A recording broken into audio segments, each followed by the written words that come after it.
Something big is happening inside the Labour Party right now. After months of pressure, leaks, and internal panic, Keir Starmer could be about to pull off one of his most shocking U-turns yet. It's a move that's already dividing his own MPs, sparking outrage among voters, and raising serious questions about what Labour really stands for. But this time, it's not about taxes or benefits or even immigration. It's something far deeper, something that could change the way free speech works in Britain forever. Let's break this down, but first, hit the like button and subscribe to the channel for more. The Labour government might be heading straight for yet another U-turn, and this time, it's over one of their most controversial proposals yet. After months of pressure, leaks from Whitehall now suggest that senior ministers are quietly backing away from Labour's so-called Islamophobia law, a piece of legislation that critics say could bring blasphemy laws through the back door.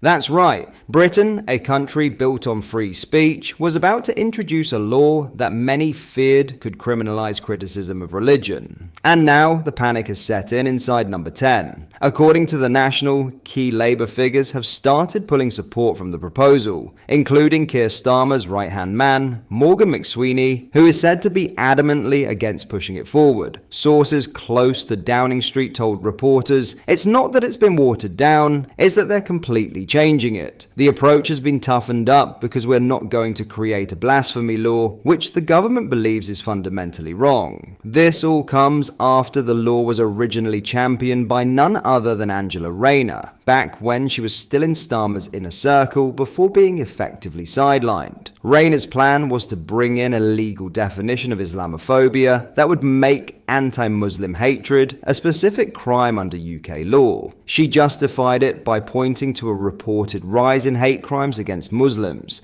over 3,000 incidents in 2024 alone. But that argument isn't cutting it anymore. Even inside Labour, there are growing fears that the definition could be weaponized to shut down debate, silence criticism of radical ideology, and ultimately create a de facto blasphemy law.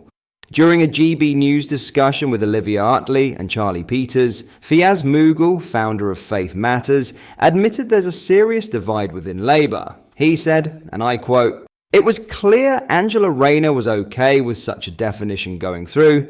Steve Reed is not. And I think there is going to be a split. We need to mobilize against this definition because it will criminalize a whole range of people. And we don't need more criminalization in this country. The laws are sufficient enough, that statement says it all. Labour MPs are now fighting amongst themselves, not over how to defend free speech, but over how far they can go to protect their ideological allies. At the Labour conference in Liverpool earlier this month, Communities Minister Steve Reed practically confirmed what many already suspected: a U-turn is coming. He told attendees, "Paramount in my mind would be the need to protect free speech. That must come first. We won't allow the introduction of blasphemy laws by the back door." Now that's a pretty dramatic shift from the tone Labour had just a few months ago. It's the government admitting quietly that Britain doesn't need new speech laws. It needs to start enforcing the ones we already have. But this latest reversal isn't just another policy tweak, it's part of a pattern. Because if you've been keeping track, Labour has been flipping on major policies since the very start of the year. Let's recap.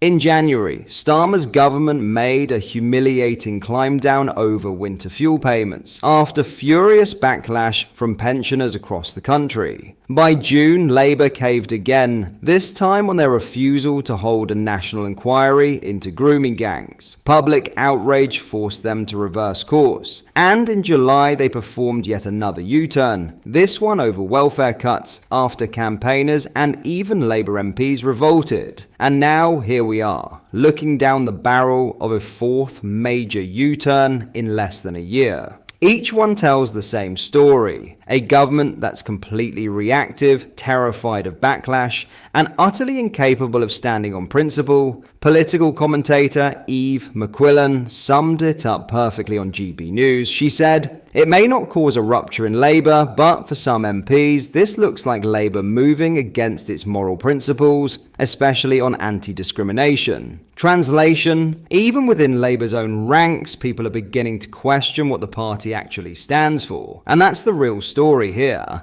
Not just another U-turn, but a government with no consistent vision. One moment, Labour panders to the far-left activists pushing identity politics. The next, they panic when the public pushes back. So yes, Keir Starmer might soon announce that the Islamophobia law is off the table. But let's not pretend it's because of conviction or principle. It's because they got caught, because ordinary Britons, journalists, commentators, and the public called it out for what it was, an attempt to bring censorship and religious privilege into British law.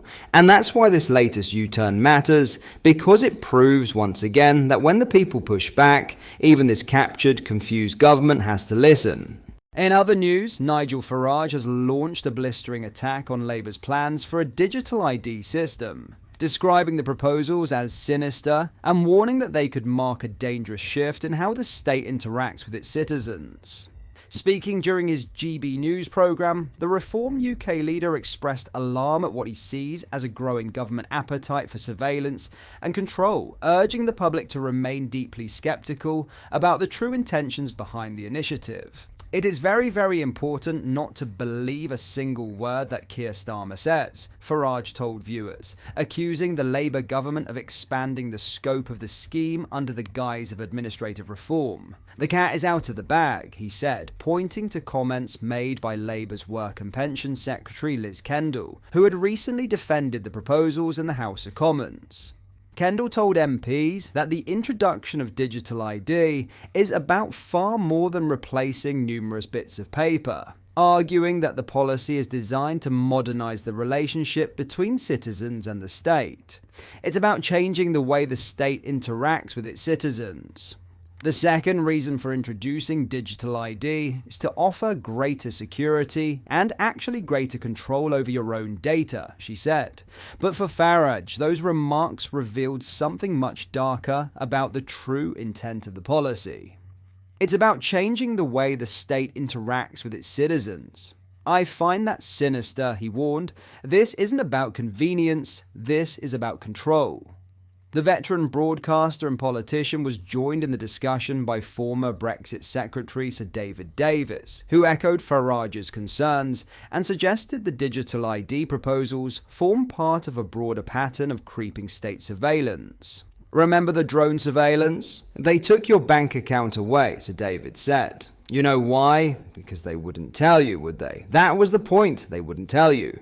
Farage responded by recalling his own experience of being targeted by authorities, saying, "But in the end, I got the information and I won. Can we win this battle now?" His question underlined what he sees as a critical public test, a defining moment in the fight between individual freedom and growing bureaucratic oversight. What are your thoughts on what we discussed in today's video? Let me know down in the comment section below.